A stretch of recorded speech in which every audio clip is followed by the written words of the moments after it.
पूरी टीम लगी हुई है। हम कोर्ट की लड़ाई इसलिए नहीं लड़ते कि कोर्ट से हम भीख मांगने जाते हैं। हम कोर्ट में कोई मुकदमा इसलिए डालते हैं ताकि उसकी सुनवाई हो, डेट हो, अखबारों में खबर आए, आपके कानों तक कुछ जाए, क्योंकि हमारे पास न पैसा है, न रुपया है, न ताकत है, न करोड़ों लोग हैं कि हम अपनी बात आप तक पहुंचा दें। इसलिए उस कोर्ट के माध्यम से पूरे देश में कभी ना कभी ये खबर छपेगी, आज उस पर ये सुनवाई थी, आज जज साहब ने ये किया, कल उसकी अगली डेट पड़ी है। इसलिए करते हैं कोर्ट में। कोर्ट से हमें जीतने की कोई उम्मीद नहीं है। और मुझसे अगर पूछे तो मैं चाहता नहीं हूं कि कोर्ट से फैसला हो, मैं चाहता हूं 95 करोड़ लोग फैसला करें। इसलिए उस फैसले के पीछे आपकी ताकत, आपका सम्मान, आपका पुरुषार्थ होगा तो आने वाली नस्लें आपको याद रखेंगी।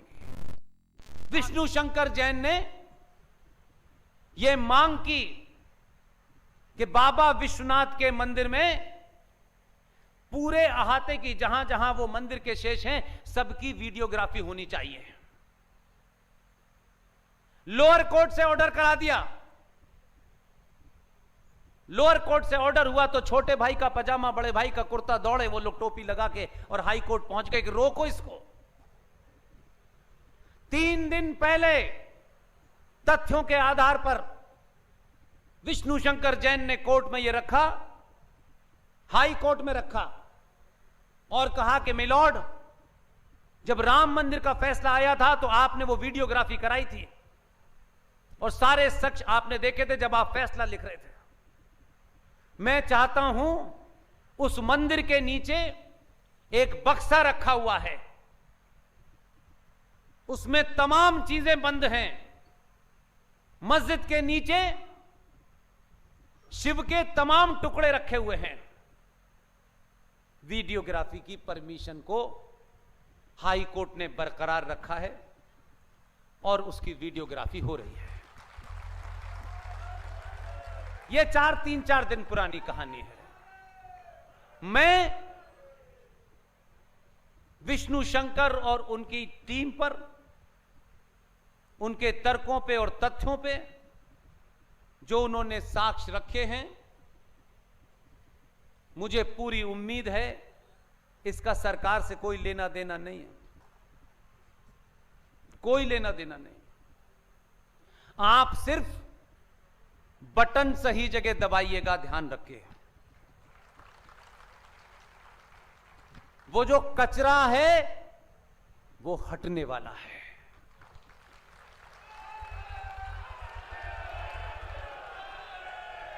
इसलिए कोई गलतफहमी नहीं है। भले ही इस देश में कुछ लोग चुप रहे हों अपने स्वार्थों के कारण, अपने निजी स्वार्थों के कारण। भारत की संसद के अंदर एक कानून बन गया, हम चुप बैठे रहे, हमारे लोग नहीं बैठे। जो पार्लियामेंट में थे वो भी चुप थे और जो पार्लियामेंट के बाहर थे वो भी चुप थे। उन्होंने लोगों को, आपको जागृत नहीं किया। मेरा मानना है कि जिस दिन आप जागृत हो गए तो 6 दिसंबर गली गली मोहल्ले मोहल्ले होगा।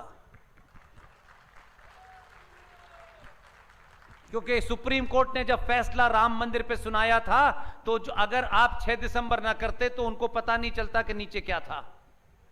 वही साक्ष्य माने उन्होंने। इसलिए सब कुछ आदर्शवाद से मिलेगा और कोर्ट ही बताएगी। इतना समय नहीं है हमारे पास। 1991 में हमारी चुप्पी और समाज की चुप्पी के कारण एक कानून बन गया। नरसिम्हा राव ने कानून बना दिया भारत की पार्लियामेंट के अंदर कि 1991 के तहत जितने भी देश में कोई 40,000 मंदिर बनाए गए हैं, जिसमें ऐसे ऐसे मंदिर हैं कि जब सभ्यताओं का कोई हमें साक्ष्य नहीं मिलता उस दौर में मंदिर थे। और कहा कि इन मंदिरों को 1991 के कानून के तहत 15 अगस्त 1947 को जो उनकी स्थिति थी अब ऐसे ही रहेगी, उसके ऊपर कोई डिबेट नहीं हो सकती। यह दुनिया का पहला ऐसा कानून बनाया सरकार ने कि मेरे दादा परदादा परदादा का जो मंदिर था, उस मंदिर पे किसी आताताई ने, किसी गुंडे ने, किसी बदमाश ने, किसी जिहादी ने कब्जा कर लिया और सरकार ने एक कानून बना दिया कि अब वो कब्जा जो हो गया है वो ऐसे ही रहेगा। इस तथ्यों पे हम कोर्ट में लड़ रहे हैं। हम सरकारों के पास नहीं गए, सरकार की मर्जी है जो करे, सरकार चाहे तो पार्लियामेंट में विधेयक लाए और उसे खत्म कर दे। लेकिन मैं आसान रूट इसलिए नहीं लेना चाहता हूं कि आसान रूट से एक आदमी काम करेगा सब ताली बजाएंगे। मैं चाहता हूं पूरा राष्ट्र काम करे और ताली वो बजाए। इसलिए हर आदमी की भूमिका होगी तो आपके उसको दर्द भी पता चलेगा, उस लड़ाई का हिस्सा आप बनेंगे तो आप उस गवाह को, दुनिया को बताएंगे कि हम उस दौर में थे। इसके लिए हमने 1 घंटे तक ये काम किया, 2 घंटे तक ये काम किया, हमने किसी की मदद की, किसी ने चिल्लाया, किसी ने लिखा, आप उसके भागीदार बने। जब आप भागीदार बनेंगे तो 95 करोड़ लोगों की आवाज को कोई सरकार की औकात नहीं है जो हिला सके। इसलिए आप उल्टे चल रहे हैं, मैं आपसे कहता हूं सीधा रास्ता तय कर लीजिए। आप सिर्फ इतना ही कीजिए कि आप सरकारों पे निर्भर होना बंद कर दीजिए।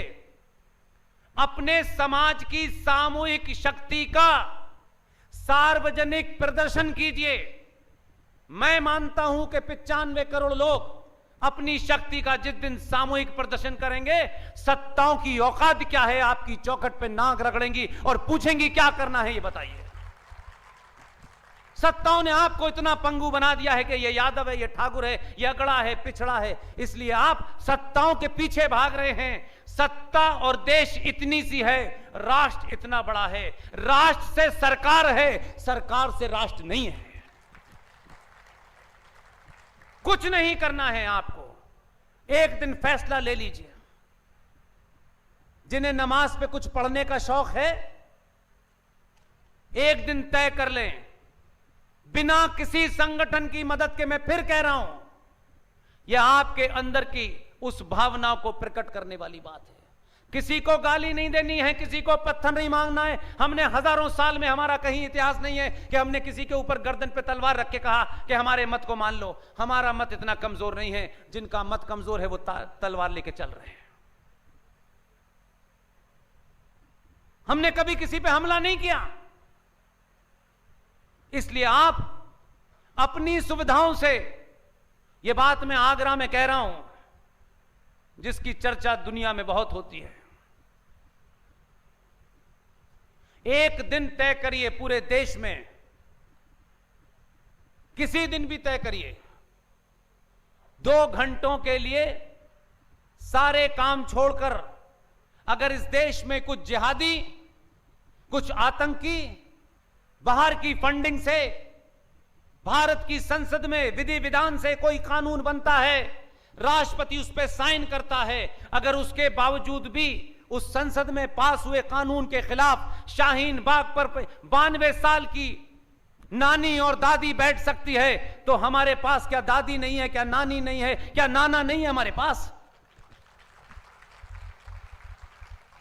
एक बार सड़क पे कोई भी दिन तय करें पूरे देश के अंदर, किसी पार्टी के और संगठन के मोहताज मच रही है, ये संगठन और पार्टी आपसे है, आप उससे नहीं है, और सड़क पे निकलें और कहें कि ये कानून बनना चाहिए। दुनिया में सत्ताओं को लगना चाहिए और सत्ता पे बैठने वाला भी ये चाहता है कि मेरा समाज सड़क पे निकले ताकि मैं दुनिया को बता सकूं कि 90 करोड़ लोग सड़क पे हैं, इसलिए मुझे ये करना ही पड़ेगा।